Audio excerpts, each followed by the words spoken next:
अस्सलाम वालेकुम स्टूडेंट्स, कैसे हैं आप सब। उम्मीद करती हूँ कि सब ठीक होंगे।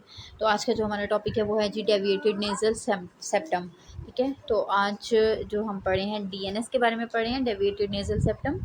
अब ये स्टूडेंट ये भी हमारी जो है नोज़ की एक कंडीशन होती है। ठीक है, आपको थोड़ा सा ब्रीफ सा इंट्रोडक्शन बता देती हूँ कि देखें हमारी जो नोज़ है दो पार्ट्स में डिवाइडेड है। ठीक है, यानी एक आपका राइट साइड का नॉस्ट्रल होता है, दूसरा लेफ्ट साइड का। दोनों के दरमियान में अल्लाह ताला ने एक पतली सी जो है वो वॉल बनाई होती है, थिन वॉल बनाई होती है। ठीक है, जिसको हम सेप्टम कहते हैं। ठीक है, अब ये जो सेप्टम होता है कुछ कंडीशंस की वजह से क्या होता है कि अपनी नॉर्मली जगह से हट जाता है या मुड़ जाता है। ठीक है, तो इसके डेविएट कर जाता है। ठीक है, या टेढ़ा हो जाता है। ठीक है, तो उसकी वजह से जो है ये जो सिचुएशन होती है, पेशेंट को डिफरेंट तरह के सिम्टम आते हैं, सांस लेने में प्रॉब्लम आती है, कंजेशन होती है। ठीक है, तो ये जो कंडीशन है ये क्या कहलाती है, डेविएटेड नेज़ल सेप्टम कहलाती है। Deviated nasal septum is a common condition, एक कॉमन कंडीशन है वेयर द थिन वॉल, जहाँ पे पतली सी वॉल होती है nasal septum between the nostrils के दरमियान में इज़ डिस्प्लेस्ड आर डेविएटेड, या तो वो डिस्प्लेस हो जाती है, अपनी जगह से हट जाती है, या डेविएट मुड़ जाती है, causing an in uneven distribution of the air flow in the nasal passage.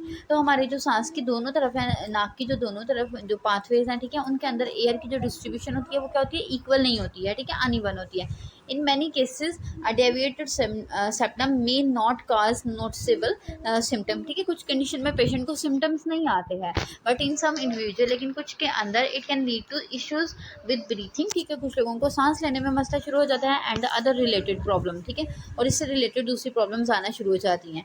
Causes की बात करते हैं तो कंजनाइटल होता है, यानी कि बर्थ पे ही ये जो है इशू प्रेजेंट होता है। Some people are born with the deviated septum and it become more apparent as they grow, और जैसे जैसे उनकी एज बढ़ती जाती है ये मज़ीद जो है वो बढ़ता जाता है। उसके बाद ट्रॉमेटिक इंजरी की कोई भी इंजरी हुई है, ठीक है, नाक के साथ, तो उस कंडीशन में ये डेविएट कर जाता है, क्योंकि ये क्या होता है, ये जो सेप्टम होता है ये हमारा कार्टिलेज का बना होता है। ठीक है, नरम हड्डी का बना होता है। तो थोड़ी सी भी कोई इंजरी होती है, ठीक है, कोई इसके ऊपर प्रेशर आता है, ट्रॉमा आता है, तो ये क्या हो जाती है कि इसके जो है वो डैमेज होने का चांस होता है। A blow to nose or face can cause the septum to become deviated, यानी कि फेस के ऊपर या नोज़ के ऊपर कोई भी जो है वो प्रेशर आता है, कोई भी जो है वो इशू बनता है, ठीक है, जिसमें मतलब आप कह लें कि इसके डैमेज होने का चांस हो, तो ये जो है सेप्टम जो है इस कंडीशन में डेविएटेड हो जाता है। उसके बाद सिम्टम देखते हैं तो पेशेंट को जी सबसे पहले नेज़ल ऑब्स्ट्रक्शन होगी, यानी उसको लगेगा कि मेरी नाक जो है वो बंद होगी, नाक में कोई चीज़ फंसी हुई है। Difficulty breathing through one or both nostrils, ठीक है, एक नॉस्ट्रल से या दोनों नॉस्ट्रल से सांस लेने में उसको जो है वो डिफ़िकल्टी होगी। नेज़ल कंजेशन, ठीक है, नेज़ल कंजेशन में फीलिंग ऑफ ब्लॉकेज और स्टिफनेस, ठीक है, तो पेशेंट को लगेगा कि नाक में जैसे कोई चीज़ जो है वो फंसी हुई है। रिकरेंट साइनस इन्फेक्शन, ठीक है, अब ये जो साइनस है ये भी स्टूडेंट क्या होती है, छोटी छोटी कैविटीज़ होती हैं हमारे आप कह लें कि नाक के सराउंडिंग में, ठीक है, नोज़ के सराउंडिंग में होती हैं, चीक्स वाले एरिया पे। ठीक है, तो इनका काम क्या होता है कि ये भी एयर को क्लीन करती हैं, वार्म अप करती हैं, तो वहाँ पे क्या हो जाएगा कि साइनस का इन्फेक्शन हो जाएगा, इन्फ्लामेशन हो जाएगी।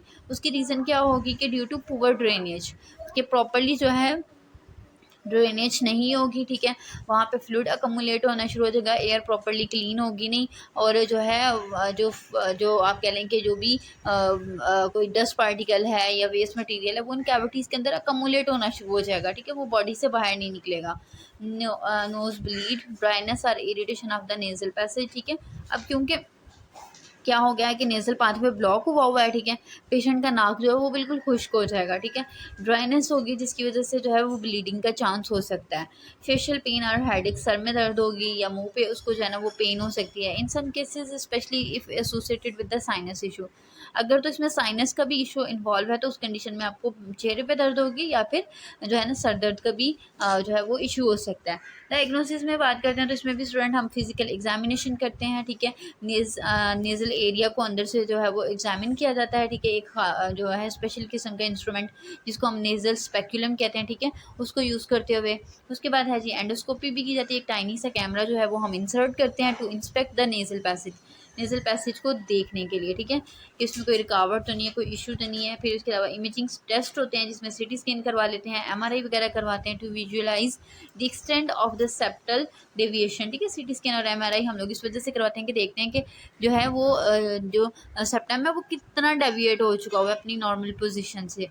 उसके बाद ट्रीटमेंट है, तो ट्रीटमेंट में स्टूडेंट सबसे पहले तो ऑब्जर्वेशन करेंगे। Not all deviated septum require treatment. कहते हैं कि हर कंडीशन में आपको जो है वो ट्रीटमेंट रिक्वायर्ड नहीं होता, specially if symptoms are mild. अगर सिम्टम जो है वो आपको हल्के फुल्के से हैं, कि वो अगर टैबलेट लेने से, मेडिसिन लेने से क्योर हो जाती हैं, फिर आपने जो है उसके लिए जो है ना कोई भी सर्जरी वगैरह की तरफ नहीं जाना, या उसके ऊपर ख़ास अटेंशन नहीं देनी। तो उसमें हम क्या करेंगे जी, मेडिकेशन देंगे जिसमें डीकंजेस्टेंट दे देते हैं, या फिर नेजल कार्टिकोस्टीराइड्स स्प्रे दे देते हैं, कैन एलिविएट द सिम्टम। अब डीकंजेस्टेंट का मतलब क्या होगा, जो कि नेजल एरिया को क्या करेगा, ओपन कर देगा, ठीक है। और इसके अलावा कार्टिकोस्टीराइड स्प्रे देते हैं, ठीक है, जो कि क्या करेंगे कि सिम्टम को रिड्यूस कर देते हैं। उसके बाद सेप्टोप्लास्टी आ जाता है। नेक्स्ट है सेप्टोप्लास्टी। अब सेप्टोप्लास्टी बेसिकली एक सर्जिकल प्रोसीजर है, ठीक है। इसमें जब हम देखेंगे कि हमारा जो मेडिसिनल या कंजर्वेटिव ट्रीटमेंट है वो मतलब अफेक्टिव नहीं है, वो काम नहीं कर रहा, तो उसके बाद फिर हम क्या करेंगे, सर्जरी की तरफ जाएंगे। तो जो सर्जरी करवाते हैं इसको हम सेप्टोप्लास्टी कहते हैं। इसमें क्या किया जाता है कि जो सेप्टम टेढ़ा हुआ होता है, ठीक है, जो डेविएट हो जाता है, सर्जरी के थ्रू हम उसको उसकी नॉर्मल जगह पे लेके आते हैं। तो surgical correction of the deviated septum is an option for the individual with the significant symptom that do not respond to conservative measures। तो कहते हैं कि सर्जिकली जब हम इनको करेक्ट करते हैं, ठीक है, डेविएटेड सेप्टम को, तो ये एक ऑप्शन है उन लोगों के लिए जिनमें जो सिम्टम्स हैं वो काफ़ी सिग्निफिकेंट होते हैं, मतलब काफ़ी शिद्दत के साथ आ रहे होते हैं, और जो है वो कंजर्वेटिव ट्रीटमेंट उनके ऊपर असर नहीं कर रहा होता। उसके बाद राइनोप्लास्टी आ जाता है। राइनोप्लास्टी भी जो है ये भी एक सर्जिकल ट्रीटमेंट है। In some cases septoplasty may be performed in conjunction with the cosmetic changes to the external appearance of the nose. और सेप्टोप्लास्टी तो क्या होता है कि आपके इंटरनल मतलब नोज़ के जो है वो ट्रीटमेंट किया जाता है, ठीक है। लेकिन राइनोप्लास्टी क्या होता है कि सेप्टोप्लास्टी के साथ साथ इसको जो है एक्सटर्नली भी नोज़ की शेप को मतलब सीधा किया जाता है, ठीक है, ताकि जो है वो नोज़ की जो अपीयरेंस है, ठीक है, वो देखने में अच्छी हो जाए, यानी ये कॉस्मेटिकली जो है इसको भी मतलब इसको करेक्ट किया जाता है। तो ये था